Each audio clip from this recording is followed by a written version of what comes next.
SSC 27-28 কেমন আছো তোমরা? তোমাদের সাধারণ গণিতের বেসিক কনসেপ্ট ক্লাসে সকলকে স্বাগতম।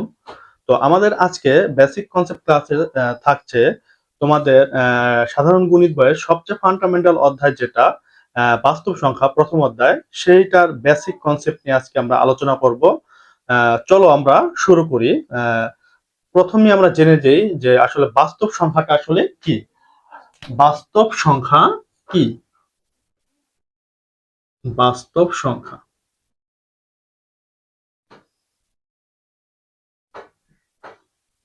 বাস্তব সংখ্যা বা রিয়েল নাম্বার, ঠিক আছে। বাস্তব সংখ্যাকে রিয়েল নাম্বার বলা হয়। তো এটাকে কি দ্বারা প্রকাশ করা হয়? এটাকে প্রকাশ করা হয় হচ্ছে আর দ্বারা। বাস্তব সংখ্যাকে আর দ্বারা প্রকাশ করা হয়, ঠিক আছে। তো বাস্তব সংখ্যার হচ্ছে আমাদের দুটি অংশ, একটি অংশ হচ্ছে মূলদ, অপরটি হচ্ছে অমূলদ। প্রথম অংশ কি? প্রথম অংশ হচ্ছে মূলদ, ঠিক আছে। অপরটি হচ্ছে অমূলদ। অমূলদ। তো মূলদ সংখ্যাকে আবার প্রকাশ করা হয় কিউ দ্বারা, ঠিক আছে। মূলদ সংখ্যা কি দ্বারা প্রকাশ করা হয়? মূলদ সংখ্যাকে প্রকাশ করা হয় কিউ দ্বারা, এবং অমূলদ সংখ্যাকে প্রকাশ করা হয় কিউ প্রাইম দ্বারা, ঠিক আছে। কেন কিউ দ্বারা প্রকাশ করা হয়, কেন কিউ প্রাইম দ্বারা প্রকাশ করা হয়, আমরা এটা নিয়েও আলোচনা করব, ঠিক আছে। তো আমাদের বাস্তব সংখ্যার দুটি অংশ, একটি হচ্ছে মূলদ, অপরটি হচ্ছে অমূলদ। তো মূলদ সংখ্যাকে কিউ দ্বারা প্রকাশ করা হয়, অমূলদ সংখ্যাকে কিউ প্রাইম দ্বারা প্রকাশ করা হয়। তার মানে কি বোঝায়? যে এই মূলদ সংখ্যা যতগুলো উপাদান থাকবে, অমূলদ সংখ্যা যতগুলো উপাদান থাকবে, এই সবগুলো আমাদের এই বাস্তব সংখ্যার মধ্যে থাকবে, ঠিক আছে। তাহলে আমরা কি লিখতে পারি এটাকে? দেখো তো, যে R equal to Q plus Q prime. এটা কি আসলে আমাদের সঠিক হয়েছে? সেটের ক্ষেত্রে কি আমরা এটা কি এভাবে ব্যবহার করি? এভাবে কিন্তু ব্যবহার করি না। সেটার ক্ষেত্রে আমরা কিভাবে ব্যবহার করি? যে R equal to Q union Q prime, এটা হচ্ছে আমাদের সঠিক, ঠিক আছে। তো এটা কিন্তু তোমাদের এমসিকিউ এর জন্য খুবই খুবই ইম্পর্টেন্ট। এই ধরনের এমসিকিউ কিন্তু আসতে পারে, ঠিক আছে। তো আমরা এখন বুঝতে পারলাম যে মূলদ সংখ্যার, অমূলদ সংখ্যা এবং বাস্তব সংখ্যার মধ্যে যে সম্পর্কটি। তো এখন আমরা চলো দেখি মূলদ সংখ্যা বিষয়টা আসলে কি। মূলদ সংখ্যার কিন্তু আমাদের কয়েকটা ধাপ রয়েছে, কয়েকটা অংশ রয়েছে। তো প্রথম যে অংশটা নিয়ে আমরা প্রথমে আলোচনা করব, সেটা হচ্ছে পূর্ণ সংখ্যা। পূর্ণ সংখ্যা। তো বাস্তব সংখ্যা, মূলদ সংখ্যা, অমূলদ সংখ্যার মতো এই পূর্ণ সংখ্যাকে প্রকাশ করা হয় আবার জেড দ্বারা, ঠিক আছে। পূর্ণ সংখ্যা কি দ্বারা প্রকাশ করা হয়? পূর্ণ সংখ্যাকে প্রকাশ করা হয় হচ্ছে জেড দ্বারা, ঠিক আছে। তো আমরা যদি এখানে একটু বুঝি, তো পূর্ণ সংখ্যার মধ্যে কি কি থাকতে পারে? 0, 1, 2, 3, এ পাশ থেকে -1, -2, -3, ডট ডট ডট, মানে অসীম পর্যন্ত চলতে থাকে। তাহলে তোমরা একটু খেয়াল করো যে এখানে পূর্ণ সংখ্যার আমি কয়েকটা উপাদান লিখেছি বা উদাহরণ লিখেছি। এখানে কয়টা অংশ তোমরা দেখতে পাচ্ছ? দেখো তো, এখানে কিন্তু মাইনাস সাইন যুক্ত কিছু সংখ্যা রয়েছে, প্লাস সাইন যুক্ত কিছু সংখ্যা রয়েছে, এবং কি শূন্য মানে একাকি একটা অঙ্ক রয়েছে। তো এখানে কিন্তু আমরা তিন ধরনের সংখ্যা বা অঙ্ক দেখতে পাচ্ছি। তো সেই দিক চিন্তা করলে কিন্তু আমাদের এই পূর্ণ সংখ্যাকে তিনটি ভাগে ভাগ করা হয়। কয়টি ভাগে ভাগ করা হয়? তিনটি ভাগে। তো প্রথম ভাগটি হচ্ছে আমাদের ঋণাত্মক, ঠিক আছে। প্রথমে কি দেওয়া আছে? ঋণাত্মক সংখ্যা। ঋণাত্মক। তো এখানে ঋণাত্মক বলতে কিন্তু আমাদের এই মাইনাস সাইন যুক্ত যেটা রয়েছে, এটা কিন্তু ঋণাত্মক। ঋণাত্মক। তো মাঝখানে রয়েছে কি আমাদের? এই জিরো। তো জিরো ঋণাত্মক না ধনাত্মক না, ঠিক আছে। আমি প্রথম ধনাত্মকটাকে লিখি। এই সংখ্যাগুলো প্লাস সাইন যুক্ত যে সংখ্যাগুলো আছে, এগুলো হচ্ছে আমাদের ধনাত্মক সংখ্যা। ধনাত্মক পূর্ণ সংখ্যা। ধনাত্মক পূর্ণ সংখ্যা, ঠিক আছে। জিরো এই ধনাত্মক না ঋণাত্মক না। জিরো হচ্ছে একটা তোমার কি ধনাত্মক এবং ঋণাত্মকের মাঝামাঝি একটা সংখ্যা, যেটাকে জোড় সংখ্যা হিসেবে কিন্তু বিবেচনা করা হয়, ঠিক আছে। এখন দেখো, ধনাত্মক সংখ্যা ধনাত্মক সংখ্যাকে আহ, আবার স্বাভাবিক সংখ্যা বলা হয়। দেখো, স্বাভাবিক সংখ্যা, স্বাভাবিক স্বাভাবিক সংখ্যা, ঠিক আছে, স্বাভাবিক সংখ্যা। স্বাভাবিক সংখ্যাকে আবার কি দ্বারা প্রকাশ করা হয়? স্বাভাবিক সংখ্যাকে প্রকাশ করা হয় হচ্ছে এন দ্বারা। স্বাভাবিক সংখ্যাকে কি দ্বারা প্রকাশ করা হয়? এন দ্বারা প্রকাশ করা হয়, এন। ঠিক আছে। তো সে দিক চিন্তা করলে যে শূন্য সহ সকল ধনাত্মক সংখ্যাকে আবার কি বলা হয়? অঋণাত্মক সংখ্যা বলা হয়। শূন্য সহ সকল ধনাত্মক সংখ্যা কি বলা হয়? অঋণাত্মক সংখ্যা। যেমন মনে করো 0, 1, 2, 3, 4 এই সংখ্যাগুলোকে বলা হয় কি? অঋণাত্মক সংখ্যা। যেটাকে কি, ঠিক আছে, অঋণাত্মক সংখ্যা। তো দেখো, এখানে কিন্তু আমাদের একটা সম্পর্ক তৈরি করা যায়। কিরকম সম্পর্ক? দেখো, এই স্বাভাবিক সংখ্যাকে প্রকাশ করা হয় হচ্ছে এন দ্বারা, পূর্ণ সংখ্যাকে জেড দ্বারা, মূলদ সংখ্যাকে কিউ দ্বারা এবং বাস্তব সংখ্যাকে আর দ্বারা। তো এখানে কিন্তু আমাদের সুন্দর একটি সম্পর্ক তৈরি হয়েছে। তো সম্পর্কটি যদি আমরা একটু দেখাতে চাই, দেখো, এই তোমরা বলো তো যে এই স্বাভাবিক সংখ্যার বস কি আসলে? স্বাভাবিক সংখ্যার বস বলতে কি বোঝানো হয়েছে আসলে? স্বাভাবিক সংখ্যা হচ্ছে, দেখো তো, এই স্বাভাবিক সংখ্যা আমরা এখানে উদাহরণে দেখিয়েছিলাম যে 0, 1, 2, 3, এই পাশে -1, -2, -3। তো দেখো তো, আমাদের এই স্বাভাবিক সংখ্যাগুলো আমাদের কিন্তু এই পূর্ণ সংখ্যার আওতায় পড়েছে না। তার মানে বোঝা যায় আমাদের এই স্বাভাবিক সংখ্যা উপাদানগুলো কিন্তু এই পূর্ণ সংখ্যার ভেতরে কিন্তু আছে। ঠিক আছে। তার মানে কি, আমরা কিভাবে লিখতে পারি এটা সম্পর্কটা? n subset of z। তার মানে এটা দ্বারা বোঝায় n এর সকল উপাদান এই z বা পূর্ণ সংখ্যার মধ্যে রয়েছে। তো এই z আবার কার মধ্যে রয়েছে? দেখো তো, এই z কিন্তু আমাদের এই মূলদ সংখ্যার মধ্যে রয়েছে। তো আমরা লিখতে পারি z সাবসেট অফ q। ঠিক আছে। আর কিউ আবার কোথায় রয়েছে? কিউ রয়েছে কিন্তু আমাদের এই বাস্তব সংখ্যার মধ্যে। তাহলে আমরা লিখতে পারি কিউ সাবসেট অফ আর। ঠিক আছে। এটা কিন্তু তোমাদের এমসিকিউর জন্য খুবই খুবই গুরুত্বপূর্ণ। তোমরা এটাকে নোট করে রাখো যে এই ধরনের এমসিকিউ কিন্তু প্রায়ই এসে থাকে। ঠিক আছে। তো দেখো, তারপর আমরা কি দেখাই? দেখো, আমরা একটু মুছে যদি দেই, ধনাত্মক সংখ্যা, ধনাত্মক সংখ্যা বা স্বাভাবিক সংখ্যা, এটাকে আবার আমাদের কয়টি ভাগে ভাগ করা হয়? এটাকে আবার আমাদের দুইটি ভাগে ভাগ করা হয়। একটা হচ্ছে মৌলিক, একটা হচ্ছে মৌলিক আর একটা হচ্ছে কি যৌগিক। এবং মৌলিক আর যৌগিকের মাঝামাঝিতে কিন্তু আরেকটা সংখ্যা থেকে যায়, সেটা হচ্ছে 1। এই 1টা মৌলিকও না, যৌগিকও না। ঠিক আছে। তাহলে আমাদের ধনাত্মক সংখ্যার মধ্যে রয়েছে কি? মৌলিক সংখ্যা। মৌলিক সংখ্যা, যেটা আমরা ক্লাস 6 থেকে কিন্তু জেনে আসছি বা পড়ে আসছি। দেখো, আর আরেকটা কি? যৌগিক সংখ্যা। যৌগিক সংখ্যা। এখন দেখো, আমরা আরেকটু তোমাদের রিভিশন দিয়ে দেই, যেহেতু আহ, সবই ভেঙে বোঝাচ্ছি, এটাও বুঝিয়ে দিই। মৌলিক সংখ্যা কি? মৌলিক সংখ্যা হচ্ছে কোন একটা সংখ্যা যেই সংখ্যাকে তোমার এক এবং ওই সংখ্যা ছাড়া অন্য কোনো সংখ্যা দ্বারা ভাগ করা যায় না, এই ধরনের সংখ্যাকে বলা হয় আমাদের মৌলিক সংখ্যা। যৌগিক সংখ্যা হচ্ছে তোমার এক এবং দুই, মোট কথা দুই বা ততোধিক গুণনীয়ক থাকে, সেই ধরনের সংখ্যাকে বলা হয় আমাদের যৌগিক সংখ্যা। তো মৌলিক সংখ্যা যদি আমরা কয়েকটা উদাহরণ লিখি, যেমন 2, 3, 5, 7। ঠিক আছে। আর যৌগিক সংখ্যা যদি লিখি, মানে মৌলিক ব্যতীত সকল সংখ্যাই কি আমাদের যৌগিক সংখ্যা, যেমন 4, 6, 8, 9, 10। ঠিক আছে। এমন করে এগুলো হচ্ছে আমাদের কি সংখ্যা? যৌগিক সংখ্যা।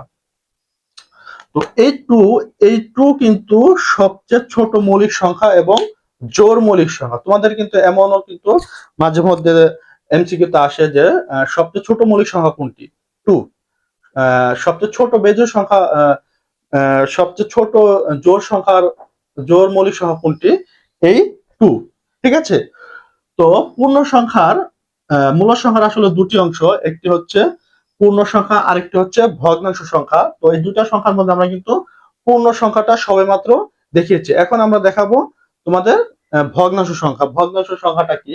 তো আমি যদি এদিকে একটু মুছে দেই, তাহলে কিন্তু তোমাদের বুঝতে সুবিধা হবে। দেখো, এখন আমরা শিখবো যে পূর্ণ সংখ্যা ছাড়াও, এটা আমি আরেকটু লিখে রাখি, যে পূর্ণ সংখ্যা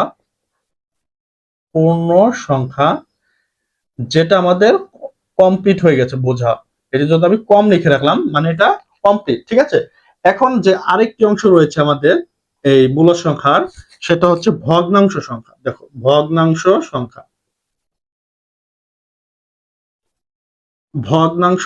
ভগ্নাংশ সংখ্যা কি আসলে? ভগ্নাংশ সংখ্যা হচ্ছে যেই সংখ্যাকে তোমার পি বাই কিউ দ্বারা প্রকাশ করা যায়। কি দ্বারা?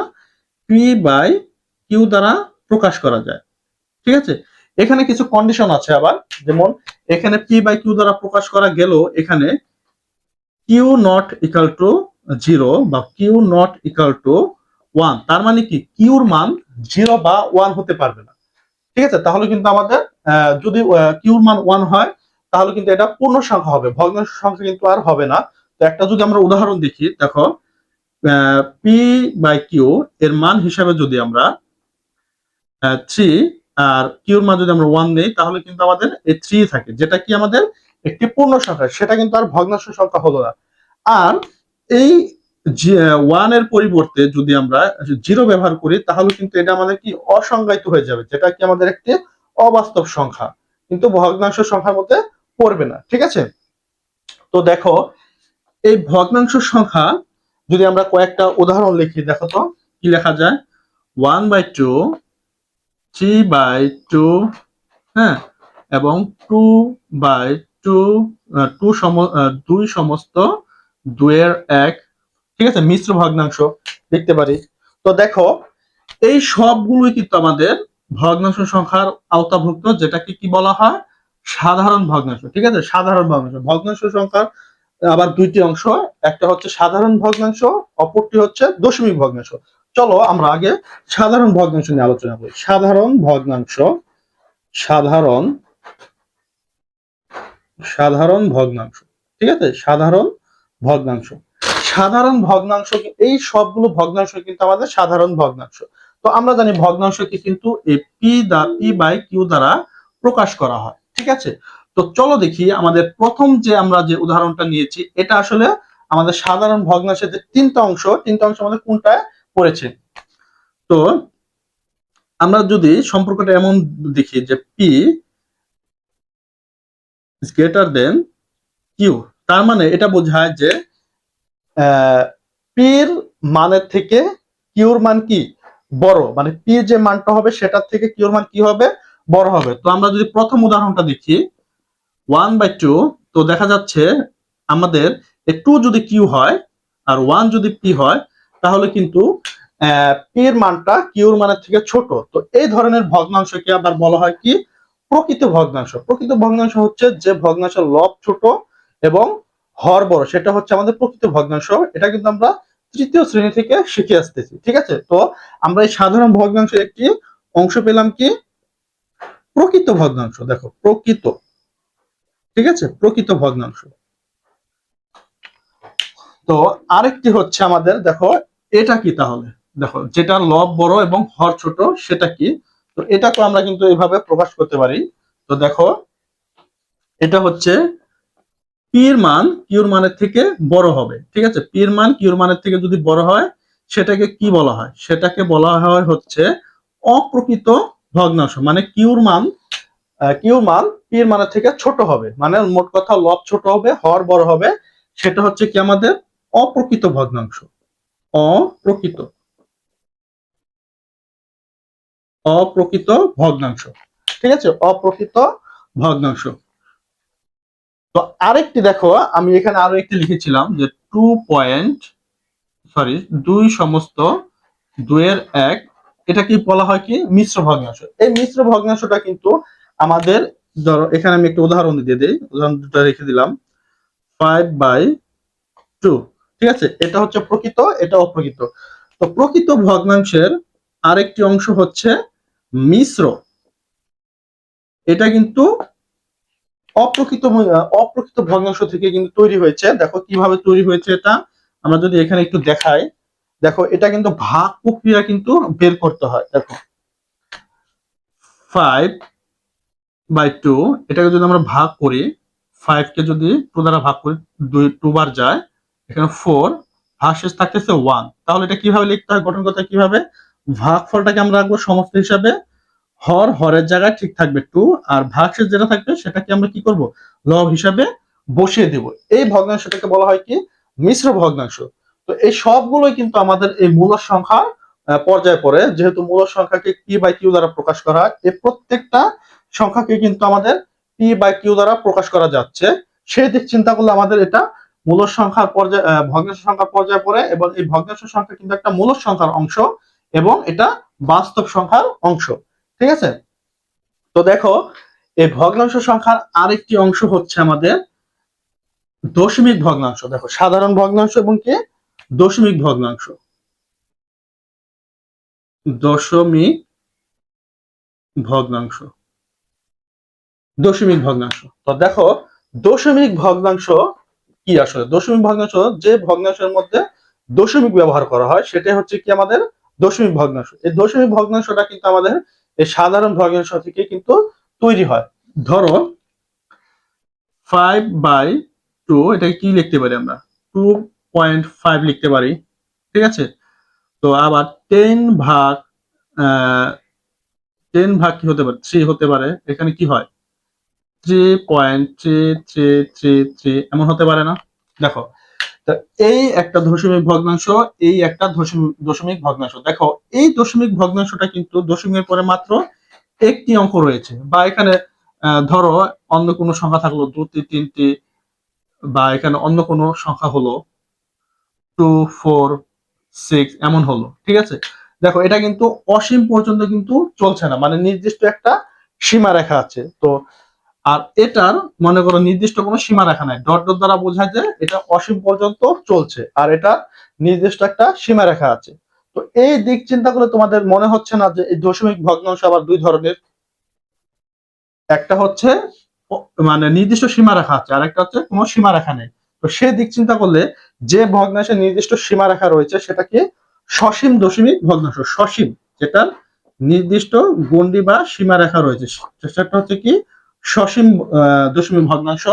আর যেটার কোনো নির্দিষ্ট সীমা রেখা নাই, আবৃত হচ্ছে, এটা হচ্ছে অসীম আবৃত দশমিক ভগ্নাংশ। মানে একই অঙ্ক বারবার পুনরাবৃত্তি হচ্ছে, সেটাকে অসীম মানে অসীম পর্যন্ত চলছে, অপর দিক থেকে এটা আবৃত হচ্ছে, অসীম আবৃত দশমিক ভগ্নাংশ। আবৃত দশমিক, যেটা আবৃত হচ্ছে বারবার এবং অসীম পর্যন্ত চলতেই থাকবে। ঠিক আছে, অসীম আবৃত ভগ্নাংশ। তার মানে কি, তার মানে বোঝা যাচ্ছে এই সসীম দশমিক ভগ্নাংশ এটাও একটা মূলদ সংখ্যার অংশ, এবং অসীম আবৃত দশমিক ভগ্নাংশ এটাও কিন্তু আমাদের মূলদ সংখ্যার পর্যায়ে পড়ে, যেটা বাস্তব সংখ্যার অংশ। ঠিক আছে, এগুলো কিন্তু আমাদের এমসিকিউর জন্য খুবই খুবই ইম্পর্টেন্ট।